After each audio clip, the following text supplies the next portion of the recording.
और ये परंपरा बनी रहे, तब तक ही बनी रहे। सत्ता का खेल तो चलेगा, सरकारें आएंगी जाएंगी, पार्टियां बनेंगी बिगड़ेगी, मगर ये देश रहना चाहिए। इस देश का लोकतंत्र अमर रहना चाहिए। पाकिस्तान में आप जानते ही हैं मिलिट्री का शासन है, अफगानिस्तान में तालिबान का राज है, श्रीलंका में इकोनॉमिक अनरेस्ट था, अब थोड़ी सिचुएशन बेटर है, बांग्लादेश का मैंने आपको बताया, नेपाल का आपको बताया। इंडिया के चारों तरफ दुनिया में एक नया दौर चल रहा है। फ्रांस की सड़कों पर आग लगी है, इमैनुअल मैक्रोन ने रिजाइन कर दिया है, जापान के पीएम ने भी रिजाइन कर दिया है और वहां पर भी सत्ता परिवर्तन हो रहा। नेपाल में जेनजी सरकार गिरा रही है और उनकी संसद में आग लगी है, 30 से ज़्यादा लोग मर चुके हैं। बांग्लादेश में 2024 में हुआ था, श्रीलंका में 2022। ये पॉलिटिकल अनरेस्ट चाहे युवाओं की बढ़ती हुई नफरतें हैं अपनी सरकार के प्रति, या फिर कोई बाहर की देश इस पर इंटरफेयर कर रहा है। और सबसे जरूरी बात, इस सब का भारत पर क्या असर होगा, आइए देखते हैं। जय श्री राम दोस्तों। क्योंकि चाणक्य नीति में लिखा है कि अगर किसी राज्य की प्रजा असंतुष्ट है तो राजा शक्तिहीन हो जाता है, और हम ये आजकल के प्रोटेस्ट और पॉलिटिकल अनरेस्ट में देख भी सकते हैं। तो इसको पहले थोड़ा हिस्टोरिकल बैकग्राउंड देखते हैं। ये सब शुरू होता है 2022 में श्रीलंका में पॉलिटिकल अनरेस्ट के साथ। जो वहाँ के प्रेसिडेंट थे उनको भाग के जाना पड़ता है अपनी कंट्री से, क्योंकि श्रीलंका का $50 बिलियन से ज़्यादा डेट हो चुका था। इसका एक मुख्य कारण था चाइना का बेल्ट एंड रोड इनिशिएटिव, जिसमें उन्होंने $15 बिलियन इन्वेस्ट किए थे। फिर लगभग श्रीलंका की 15% इकोनॉमी यानी जीडीपी के बराबर था। इसकी वजह से वहाँ पे लोगों को खाना नहीं मिल रहा था, लोगों के प्राइसेस, इन्फ्लेशन इतनी बढ़ गई थी कि लोगों को लिटरली सरकार का रेस प्रोटेस्ट करना पड़ा था। आग लग गई थी कि उनके जो राष्ट्रपति भवन है उसमें, और प्रेसिडेंट वहाँ से भागकर चले गए। वहाँ पर एक रीजन चेंज हुआ, और बिकॉज वो चाइना का डेट सर्व नहीं कर पाए, इसलिए चाइना ने हनुमान टोटा होट 99 साल की लीज पर ले लिया। और वो 99 ईयर्स की लीज से चाइना को फ़ायदा हुआ कि उनको इंडिया के नीचे एक पोप मिल गया जहाँ पे वो अपना नेवर देख ना सकते। श्रीलंका ने धीरे धीरे अपनी स्थिति इंप्रूव करी, लेकिन इसमें मुझे लगता है कि चाइना का एक बहुत बड़ा हाथ था जो पॉलिटिकल अनरेस्ट हुआ श्रीलंका में। फिर आइए 2024 में बांग्लादेश में क्या हुआ। बांग्लादेश में शेख हसीना, जिनके पिता शेख मुजीबुर रहमान एक बहुत बड़ी फ्रीडम फाइटर थे और बांग्लादेश की लिबरेशन वॉर में उनका एक बहुत बड़ा योगदान था। शेख हसीना को बांग्लादेश छोड़ के जाना पड़ा ड्यू टू जेनजी प्रोटेस्ट, जो कि हम आजकल नेपाल के संदर्भ में बोलते हैं। लेकिन क्या सच में जेनजी प्रोटेस्ट हुआ थी या यूएस का इन्वॉल्वमेंट था? क्योंकि शेख हसीना ने बाद में मोहम्मद यूनुस पे इल्ज़ाम भी लगाया कि उन्होंने बांग्लादेश को यूएस को बेच दिया है। तो क्या ये यूएस की इन्वॉल्वमेंट थी या सच में जेनजी शेख हसीना से परेशान हो गए थे? आगे बढ़ते हैं। फिर 2025 में आई है। 2025 में अभी कुछ टाइम पहले, कुछ दिनों पहले न्यूज़ आती है कि केपी ओली शर्मा, जो कि नेपाल के पीएन हैं, उन्होंने 22 सोशल मीडिया ऐप्स को बैन कर दिया है, जो कि प्राइमरली यूएस की है, और चाइनीज़ की कुछ ऐप टिकटॉक चल रही है। हालांकि चाइनीज़ कुछ छोटी ऐप्स को भी बैन किया गया था, पर मेनली ऐप्स यूएस की, यूट्यूब, ट्विटर, आपका ये इंस्टाग्राम, व्हाट्सएप वगैरह, फेसबुक, और ये ऐप्स बैन कर दी गई। ये स्टार्टिंग पॉइंट थी। इसके बाद जो पीसफुल प्रोटेस्ट एकदम से बहुत बड़ा बनता गया, इसमें एक नेपाल के पूर्व प्रधानमंत्री की पत्नी को घर में जलाकर मार दिया गया। 30 से ज़्यादा लोग मर गए हैं। नेपाल के पीएम केपी ओली शर्मा ने रिजाइन कर दिया और वो देश छोड़ के भाग गए। उनके मिनिस्टर्स को पीटा जा रहा है, देश में आग लगी है, संसद भवन नेपाल के में आग लगी है, और ये लिखा जा रहा है हेडलाइन में कि ये एक जेनजी प्रोटेस्ट है। लेकिन अगर आप देखें तो ये बड़ी अजीब बात है कि नेपाल के केपी ओली शर्मा की बहुत ज़्यादा नज़दीकी थी शी जिनपिंग के साथ। इस बीजिंग के साथ नज़दीकी को देखकर वॉशिंगटन ने कुछ आग लगा रखी थी। हो सकता है जेनजी के नाम पर US deep state decided to do a regime change, और इसमें इंटो लीडर सामने आए, पालिंदर शाह जो कि मेयर है काठमांडू के।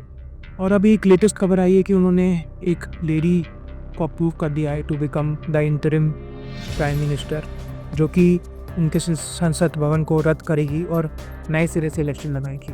देखते हैं आगे नेपाल में क्या होता है। लेकिन नेपाल के साथ साथ एक और चीज़ हुई फ्रांस और जापान में भी।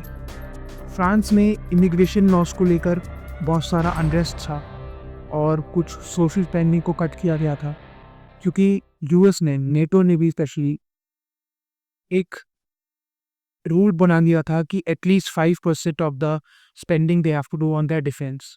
पहले यूएस के वजह से इसको नहीं करना पड़ता था, लेकिन अब यूएस में ही डोनाल्ड ट्रंप ने प्रॉमिस किया था कि हम मेक अमेरिका ग्रेट अगेन करेंगे। सो जैसे यूरोपियन को फोर्स किया गया to do 5% spending on defence budget, जिसकी वजह से सोशल सर्विस को कट करना पड़ा, इमिग्रेशन लॉस को लेकर कुछ दिक्कत थी और इमैनुअल मैक्रोन को भी डिज़ाइन करना पड़ा under the pressure of their public, और उनके पार्लियामेंट में उनका सपोर्ट गिर गया। जापान में भी आप देखिए तो उनके जो पीएम थे इशिथाबा, उन्होंने रिजाइन कर दिया due to the trade deal they had with US. US recently trade deal करने के लिए मजबूर कर रहा है बहुत सारे देशों को, और जापान के प्रेशर में आ गया। जापान ने ट्रेड डील कर ली जो कि हाई फेवर करती है यूएस को, और उनको प्रॉमिस भी करती है we will invest some $1 trillion from in the next few years. और इससे उनको बहुत बैकलैश मिला उनके खुद जापानीज सिटीजन से, जिसमें उनको रिजाइन करना पड़ा, और उनने एक स्टेटमेंट में ब्लेम दिया यूएस को ऑफ देयर रिजिग्नेशन। म्यांमार में 2021 में मिलिट्री कूप हुआ। पाकिस्तान में आप जानते ही हैं मिलिट्री का शासन है। अफगानिस्तान में तालिबान का राज है। श्रीलंका में इकोनॉमिक अनरेस्ट था, अब थोड़ी सिचुएशन बेटर है। बांग्लादेश का मैंने आपको बताया, नेपाल का आपको बताया। इंडिया के चारों तरफ इंस्टेबिलिटी है, रिजीम चेंज है। और आप देखें तो ये कुछ इंटरनल कॉन्फ्लिक्ट्स का कंट्रीब्यूशन है और कुछ कंट्रीब्यूशन है एक्सटर्नल पावर्स का। बहुत सारी जगह यूएस ने कुछ किया है, रिपोर्टरी कंफर्म नहीं हुआ, क्योंकि कंफर्म ये चीज़ हो नहीं सकती है। और श्रीलंका में तो केस चाइना का आपको बहुत अच्छे से पता ही है, दोनों ने 20 पे पोर्ट ले लिया। तो इंडिया को क्या सीखना चाहिए इस सबसे? देखिए, इंडिया में एक्चुअली ये सारी उन चीज़ें होना बहुत मुश्किल है अनलेस एंड अनटिल बहुत सारा एक्सटर्नल एनवायरनमेंट होता है, जो कि अभी भी है। अभी भी 2024 के इलेक्शंस में यूएस डीप स्टेट का हक तय जाता है, तो भी बड़ा मुश्किल है, क्योंकि इंडिया का संविधान कॉन्स्टिट्यूशन इतना मजबूत है कि वो हर चीज़ के लिए कुछ ना कुछ उपाय निकाल सकता है, और बहुत सारी बॉडीज़, गवर्नमेंट बॉडी है हमारे पास। लेकिन फिर भी हमें कुछ कॉशंस लेनी चाहिए।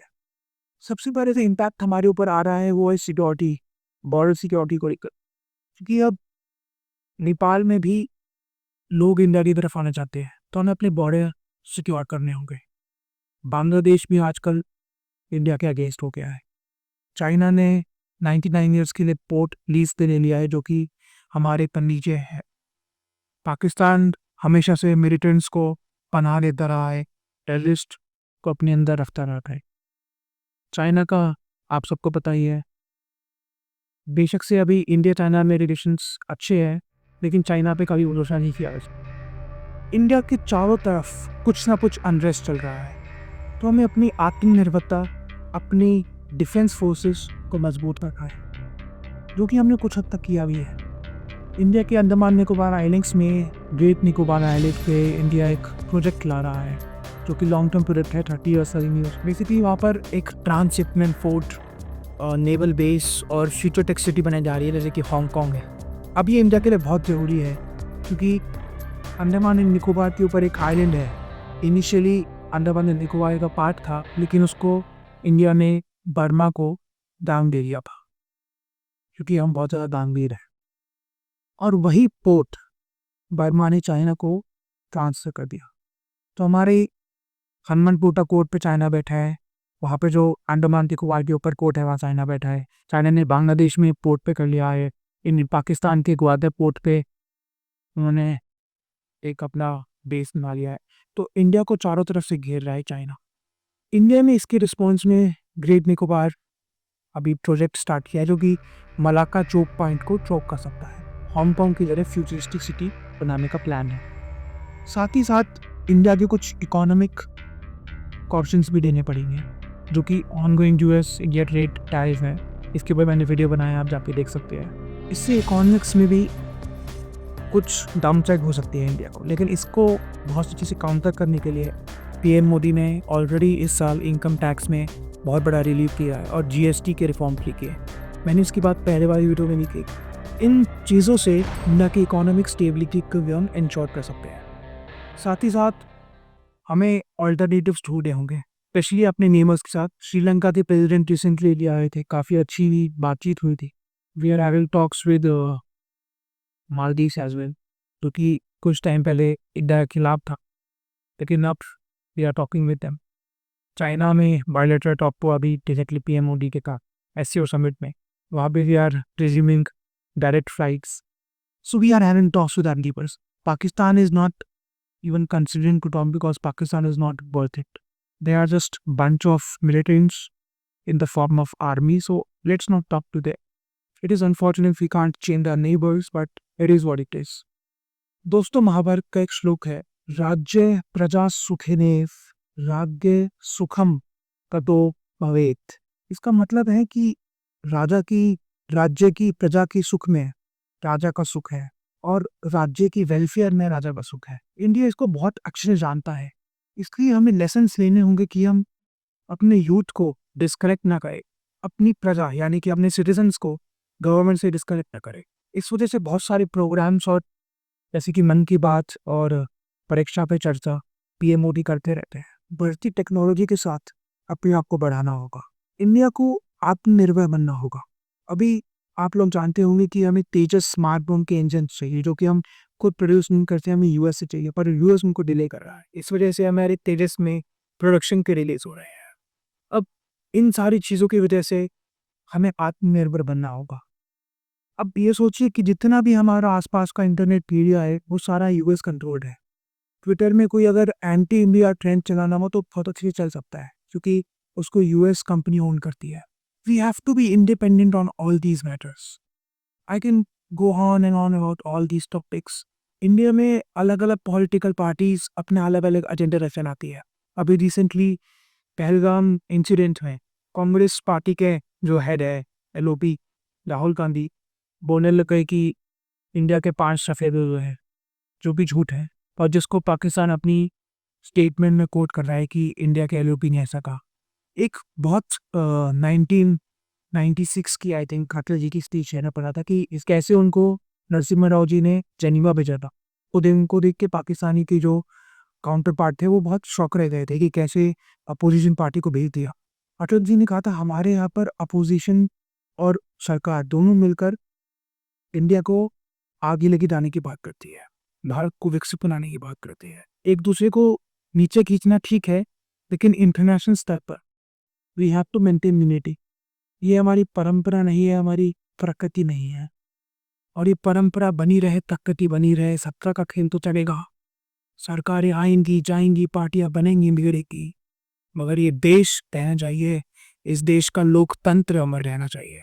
और अगर आप सबको वीडियो अच्छा लगा तो चैनल को सब्सक्राइब कीजिए, वीडियो को लाइक कीजिए। आपके लिए ऐसी वीडियो बनाते रहेंगे फ्रॉम द इंडियन व्यू। जब तक के लिए धन्यवाद। जय हिंद, वंदे मातरम।